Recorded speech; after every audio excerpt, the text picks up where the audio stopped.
Hi, this is Amy K. Watson, and welcome to your first video in the Inspirational Leader Training Series. This is it. Now, what we're going to be doing is we're going to be talking about your leadership. So I want you to get a pen, some paper, take notes while we're going through this, because you're going to have some breakthrough experiences. You're going to have some ahas. You're going to start to see places where you can do things differently. So I want you to make a note of that so that that'll be there for you. What we're going to do first is we're going to talk about these 5 relationship pitfalls. These are ways in which most of us get off track somewhere along the line. And for each of these pitfalls, I'm going to share with you an example and what the consequences are of continuously going that way. So here's the first one: over-functioning. Are you an over-functioning leader? Now, what I mean by over-functioning is that you are doing more than your fair share in a relationship. You probably are pretty familiar with this because most of us who are leaders are over-functioners.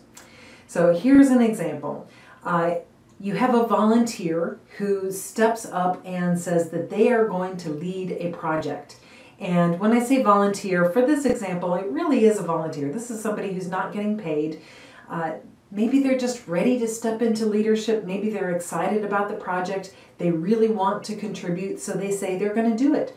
So you help them out. You help to set them up for success. You let them know what the deadlines are and the dates. And the time comes, and then it's crickets. There's nobody to be found. Nobody's doing the work that has to be done in order to meet the project deadlines. So what do? You do it, don't you? I know you do. We've all been there. Because we care about the results. We want to make sure that those results happen. We don't want things to fall on their faces. And so we make it happen instead of allowing a project to fail just because somebody didn't step up. But what are the results of this? What happens is you wind up doing way too much. You may even feel like you are doing everything, that everything depends on you. And you do enough of this, what you're looking at is burnout and exhaustion. You may already be feeling that. So one way that you got there was through over-functioning. The second relationship pitfall that you may have fallen into, it's another one that leads to burnout and exhaustion: people-pleasing. What do I mean by people-pleasing? That's when we are doing everything that we can to keep people from being upset. We don't want them to be upset. We don't want them to be unhappy. And so we bend over backwards trying to make them happy. So an example of this is when you hear a complaint, you actually change your behavior in hopes that the complaint will go away. So what's the consequence of doing that? What's so wrong with trying to make people happy? Well, for one thing, as a purpose-driven leader, if you are trying to make people happy, one thing that you're doing is you're denying them part of what it means to be fully human. And that includes some unpleasant emotions. That includes feeling angry. It includes feeling disappointed or sad or uncomfortable. It's okay for us to feel those things. It's okay for us to have those experiences, and yet if somebody is really trying to make us happy, then there's something about those experiences that they don't want us to feel. Is that where you're putting your energy? Because if you are, not only are you trying to prevent them from having this experience, you're also leading yourself right into that burnout and exhaustion. The third of our professional relationship pitfalls is defending yourself. You're falling into defending yourself if, when somebody makes a complaint, you put your energy into explaining why you did what you did, explaining why you were right. So, for example, I worked with the executive director of a nonprofit once, and his board chair accused him of acting unilaterally because he hired an assistant. And so my executive director explained, well, that's my job. I'm supposed to make decisions like this. It's part of my contract. You hired me in part to make personnel decisions. It's not so bad that the explanation itself was wrong. It was actually quite correct. But the problem is, if this is a pattern that you fall into, and you're constantly explaining why you did the right thing, even though people are bringing problems to you or complaints where they think that you did the wrong thing, they're not hearing the logic or the rightness of your argument. It's kind of unfair, but what they're hearing is somebody who can't look at themselves, can't really hear what they are saying, and isn't willing to really listen to them. And so then you may get additional complaints about how you're not really listening and you're not really there for them. So they may get the impression then that you're closed-minded, that you're unable to see reality. They're not hearing how right you are. Our fourth relationship pitfall is a lack of accountability. Now, a lack of accountability is what happens when you're avoiding taking action because something is going to be uncomfortable or it's difficult. So, for example, we've got a nursing home with high turnover in the nursing staff. Dig a little deeper, find out that the head of the nursing staff is really abrasive, really harsh, and her executive director is unable to confront that, unable to clarify what's the correct behavior, what's the standards that we're going to hold you to, and actually set up some form of accountability for that. So what happens then is something that a friend of mine calls, you get the nurturing nest. So the nurturing nest is what you have when you have a culture where all kinds of really unacceptable behaviors are tolerated. And it could be anything from treating people poorly to not doing your job very well, not showing up on time.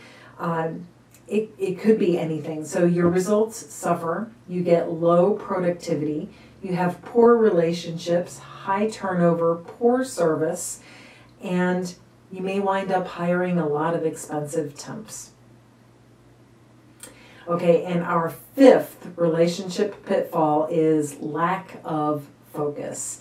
And you are probably so familiar with lack of focus. This is what's happening when you are too distracted to be able to make progress on what's most important to you.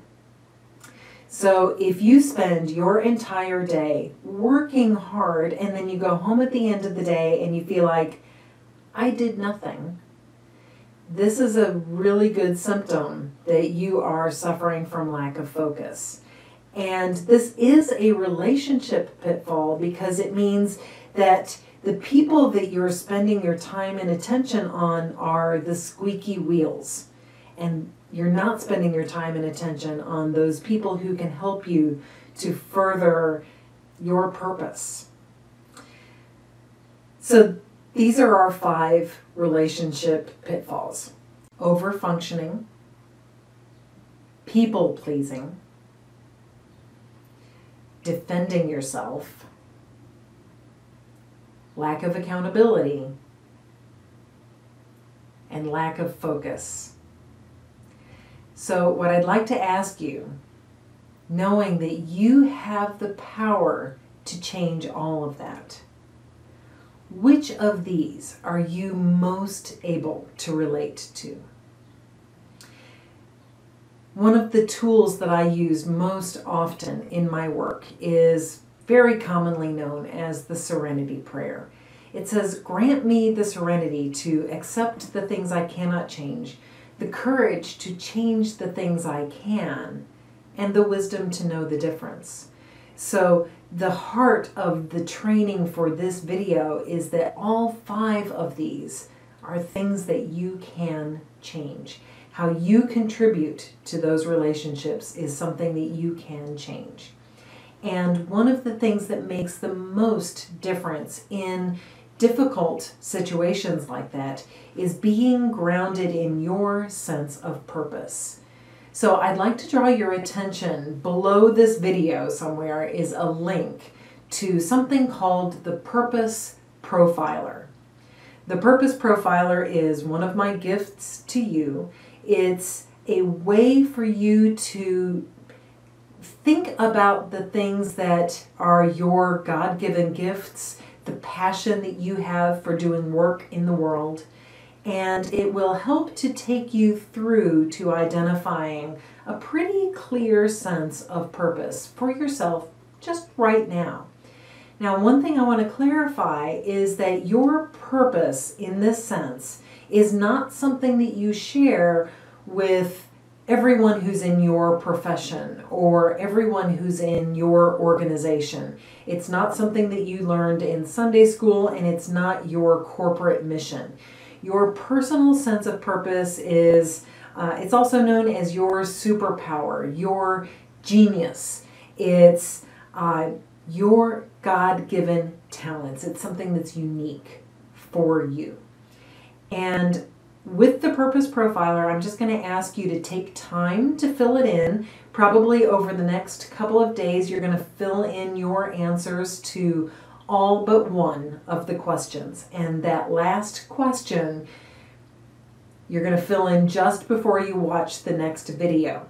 In between, every day, I'm going to ask you to read through all of your answers to all of those questions every day. Let it sink in, let it gel. See what happens when your answers to those questions kind of knock around in your own mind and encounter the world that you're a part of, so that when we get to that day when the next video comes out, you're going to read through it one more time. I believe that by that time you're going to have a strong sense for, wow, if all of this is true, then my sense of purpose today is this. So that's that last question that you're going to answer. It's going to help to give you clarity. It's going to help to give you a sense of what it is that you want to make progress towards. And that clarity is really what helps you to get that progress. So purpose is just about what are you all about. It helps to give you some focus. And then in the next video, our second training, it's all about how to manage those crazy makers. Those people who can get you stuck so that you're not living your purpose. So which of these pitfalls can you relate to the most? Look over your notes, fill out the Purpose Profiler, and I will see you next time.